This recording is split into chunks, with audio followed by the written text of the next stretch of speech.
Hey everyone, welcome back to the Wisdom Studio. Today I'm here with a brand new video for you guys. I'm going to be reviewing Riverdale Season 5, Episode 6, Chapter 82, Back to School.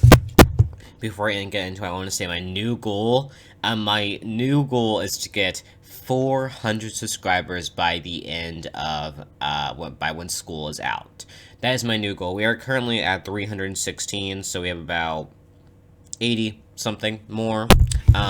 So I think that maybe by the end of the school year, in a few months, we can get to 400. That is my goal. Okay, so I watched Riverdale live last night, and I wrote down like a little summary that I'm going to read to you guys. Okay. Riverdale is returning back to its Season 1 roots, along with some different relationships and two intriguing mysteries. While there is one thing I'm not fond of with the Barty romance, all the relationship drama is intriguing and it's exciting to see moving forward, as well as all the characters developing. I think that's a pretty good description, in my opinion, of way I describe the episode. I mean, it's definitely getting back into those Season 1 roots of the high school drama, and, just like the school spirit, and I do like about that. They're kind of taking like a basic turn, and the mysteries are darker, but they're like actual dark and not like cartoony dark, in my opinion. So yeah, I thought this was a really good episode. I thought that they did a good job with incorporating all the storylines and having them move forward in this episode. It'll be interesting to see, because, I mean, this is just the 6th episode, technically the 3rd in the season. So, like, we're going to have to, like, see the storylines move on, because this is, like, 3 out of 16, technically. So, we're still pretty early on, and things are moving pretty quick, I gotta say. So, I'm going to start out with talking about, first of all, they are new teachers. Archie is teaching ROTC. Betty is teaching shop class. Veronica is teaching economics, and Jughead is teaching English. Kevin is drama teacher, Tony is guidance counselor, Reggie is working for Heimer now, and Fangs is currently not doing anything. I'll just have to wait and see what that's about. Okay. So, Archie has ROTC, that's fine. I think that's pretty cool, just to see him working in that department. Betty doing shop class. I wasn't expecting that, technically. I was expecting that, but I think it's still interesting to kind of get that thing because her dad taught her how to like work with cars. Now, of course, like the kids bringing in the Black Hood, like it felt like they were like getting actually back in like school vibes, and like it actually like felt like a classroom kind of. I mean, it had those awkward moments, but like I think they still did a good job for portraying like what like it would be, and I think that's gonna be interesting. Like the kids, I think also have like a bigger part because this season I think that like particular kids will have a good amount of screen time in the in the season moving forward. So that'd be very interesting to see. Whatever like they do like do a football game, for instance, that'd be interesting to like see the kids have a little bit of screen time too, because I think that's the direction they're moving forward. Veronica, it's fine that she's teaching economics. I think that all the guys just went into her class because she's hot, which is funny in my opinion. And Jughead teaching English and smoking in front of the whole class is hilarious. And like the kids just not liking him because of the state that he's in, and he's definitely not looking too good right now. And Jughead, the kids prank him and give him like a tips container to put money in, and he explains why he has 2 jobs and a little bit of his backstory, which we're probably going to get later on in the season, deeper in the season. I think we're going to get an episode talking all about that, which I think is pretty cool. And then I'm going to talk about Veronica and Chad. So Chad shows up at our class, which is kind of funny how he just sat in the back of the class for the whole episode. Like, you don't do that. They're just creepy. Not just for the idea of it, but also for Veronica having, like, see her husband in the back. And for the kids to have to see their teacher's husband in the back. That's just weird in my opinion. That's like sexual tension with the kids in the middle, and that's actually pretty funny now that I think about it. So he shows up unexpectedly, and Archie is introduced to him, and Archie, I don't necessarily think he's jealous. I think that this episode gave a lot of Archie hints, which I'm going to talk about later, but I don't think he was jealous. I think he wants Veronica to have a good man because he still cares for, her, but, like, there's still, like, he's obviously has feelings for Betty, so I think that'll be interesting to see, moving forward, like, what will happen, like, with Archie and Veronica, like, will, they grow closer? We'll just have to wait and see. Okay. And then they sing "Shallow" at karaoke, which I think is interesting. I mean, I think that this was one of the better musical songs. I mean, it wasn't like too like inappropriate in my opinion. It wasn't like too bad of a rendition. I think that they did a good job with. I think they did a good job with this one. And like Chad's not like that good the best singer, but like him and I saw chemistry between him and Veronica. Okay, I mean I know you guys might get mad at me, but Chad, he's an intriguing character. I mean, he's not a good person, obviously, but like, I think he cares for Veronica, although he doesn't support like her dreams, like opening up a jewelry store, for instance. By the way, I can't believe Smithers is still alive. Like, he's definitely looking old. I think he needs to go and retire, in my opinion. But butlers, I guess, have like strict rules or whatever.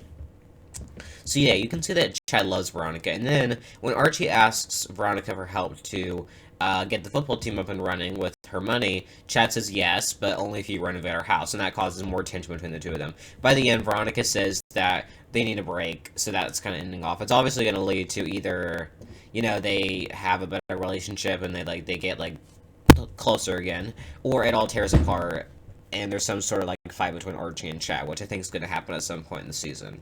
Um, Probably, in my opinion, deeper into the season because I think that the love triangle is going to be more deeper into the season square between Archie, Betty, Veronica, and Chad.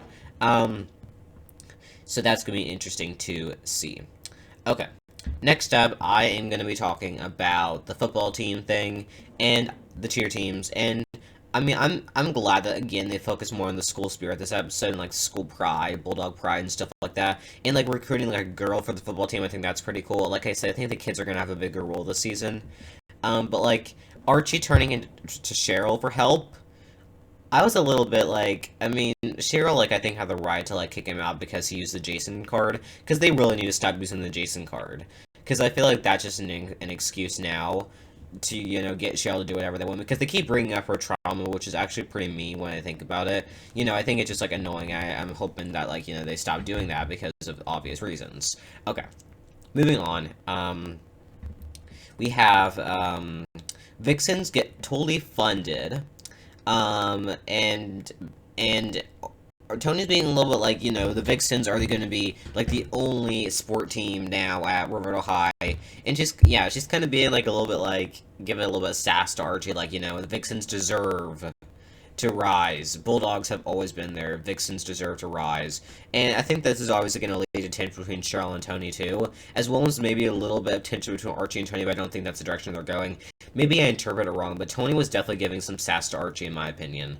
And meanwhile, Cheryl is painting Jason, and she is selling that, and someone named Minerva Marble is gonna buy that thing. She's an art appraiser, and I think it's been rumored that she's Cheryl's new love interest, but I don't think that's the case. I think that she'll just make a few appearances and, like, be with Cheryl and work with her art, and I think that eventually, like, Cheryl will learn that art's not her thing. I think that she's probably just gonna be in a few episodes, but, like, intriguing, I think. This painting storyline, I'm not a big fan of it, but, like, it's intriguing for Tony to help Cheryl get out, but also, like, if this happens to, like, be, like, a love triangle or whatever, which I'm not necessarily hoping it is, I mean, I'm not seeing really any chemistry, and we just saw her one time, but, like, I think that the painting storyline will be interesting to see moving forward, and, like, how will Tony get Cheryl out, and will Miss Marble keep, Cheryl in, like, that push and pull, and I think Cheryl's going to be the one who's really going to have to make that change, and it's probably going to happen by mid-season, I think, because then her and Tony can focus more on, like, the getting back together thing during the second half of the season. So I'm hoping that Cheryl's issues get addressed by mid-season, and, like, there's some sort of, like, resolve to this painting storyline and stuff like that, so that'll be interesting to see. Okay, I have 3 more things to talk about. I'm going to say Barchi for last. First up, I'm going to talk about the first out of 2 mysteries, and that is the alien mystery. I mean, I'm excited for this mystery. I think that when it comes to, the mysteries in Riverdale, I haven't been a huge fan of them, but this one kind of has a fun vibe to it, in my opinion. I mean, I still think it's kind of weird when it comes to, like, an overall, like, sense of Riverdale, but Riverdale's not supposed to make sense, obviously. I think that they still did a really good job with, making the development for this mystery, and I think that moving forward we're going to get to see that mystery build on each other, and that's going to be interesting to see. And Tabitha helping Chuck it out, which I still think that there's going to be some sort of romance between the two of them, because I don't think they have bad chemistry. probably won't happen until like maybe like midway into the season, and they'll build that. And I'm really hoping that like Betty doesn't come between the middle. Okay, and then so he meets with Old Man Dreyfus, and apparently all of his friends were abducted by spaceships, and they all died and disappeared, and Old Man Dreyfus was left alone. So I think that Joka and Tabitha are going to be working to find those missing spaceships and to find out what happened with the aliens and how is the Mothman connected to this. Like how is the Mothman like is the Mothman like the leader of like this alien gang? And is Old Man Dreyfus going to come back? Like, it's going to be interesting. It's an interesting storyline. I think it has great potential, even though it's, like, still, like, a little bit weird, like, the fact that aliens are now involved in Riverdale. But, like, I think that they're doing it in a way that makes it intriguing. It's not, like, a dumb way. I think that, I mean, they are introducing a lot of new characters, but, like, I think that most of these characters are actually adding something to the story, and they're not background extras, technically. But that's my opinion. Okay. So I'm going to talk about the second mystery, and that is that Polly is missing. Alice and Fort, they're deciding to. Tony tells Betty that that she thinks that Polly is hanging out with like some trucker gang and like all that kind of stuff. And then Betty looks into Nedlist, I think, Polly's Nedlist account, and sees that she has been messaging a trucker boy 69. So she goes to the truck station with Kevin, who actually got some good amount of screen time this episode, and she talks to the guy, and they bring him in for interrogation, and he said that Polly ran away from the car. He tried to get her back in, so he was driving the truck that was chasing Polly. Now, he's obviously not going to be the person who's behind this, because I think that there's still some sort of connection with the trash bag killer. He's probably honestly lying. I think Glenn's the trash bag killer, I think, in my opinion. I'm not sure. I'm pretty sure the trucker and the Mothman are connected, and I think that the Mothman and the trucker might be connected eventually too, which will bring Betty and Jughead together, but maybe they'll do it more like in a friendship way where they finally resolve their issues, because I don't think that Betty and Jughead are going to get back together this season, I don't think. But they find out that they find some of Polly's things on the side of the road, so they decide to call her phone, and they go on a investigation, and they find a swamp, and there's a hand sticking out of it. Now, whose hand is this? My opinion, I think that it is. I think that's Squeaky's, Lynette Fields. I think that is my opinion as to whose hand it is. I don't think it's going to be Paula's. I think that this is just going to be another twist and turn to see, like, who is this trucker, and I think that'll be really interesting to see moving forward. Again, intriguing mystery. Super excited to see this. The two mysteries are actually, in my opinion, good and not, like, bad, like the Gargoyle looking or Voyeur or anything like that. It's interesting. Okay, final thing to talk about, which is Barchi. I'm down for them. I think that KJ Appa and Lily Reinhardt's chemistry is amazing. Like, they have such good chemistry with each other. The problem is that Barchi is moving too fast for me, and, like, I think that I wanted them to realize their feelings by the time they were, like, doing this kind of stuff. I kind of wish, like, mid-season, they they kind of, like, started that, because, like, this friends with benefits thing, while it's interesting, I'm not seeing an emotional connection between the two of them. And, like, I think that a lot of people might disagree in the comments below. But, like, I want to see more of that emotional connection before a romantic relationship. And, like, I think it's pretty obvious that that they're not going to last long. I think that the thing with Archie and Veronica and Chad, I think that's going to draw him away from Betty. I still think that he's gonna choose Betty over Veronica, but like I'm still thinking that's gonna be like the tension between them, and like although like I want Barchi to last, like it feels like things are going way too quickly. While their scenes are like still like cute and all, I think that the chemistry is really good. I just want more of an emotional connection between them, and I don't want it to be interrupted by Varchi. But they're not giving Barchi like the time that it deserves, in my opinion, because it's supposed to be a slow burn ship, and they're not making it that way, which in my opinion is kind of annoying. I think Archie and Veronica, I think that they're going to get close, and they think they almost get back together, but Veronica encourages Archie to go after Betty. They're still hiding it. The episode actually ends with a fire in front of Archie and now Jughead's house, so that's kind of the big cliffhanger. Obviously, and Archie punches Reggie in the face at one point in the episode. There's obviously, like, moving forward, like, this Hiram and Reggie rivalry with, like, the whole town. That'll be interesting to see moving forward. So, anyways, that is my review for this episode. I want to thank our Broadway Studio. Like, comment, subscribe, turn on your post notifications, send us a video. Thanks everyone for watching, and bye.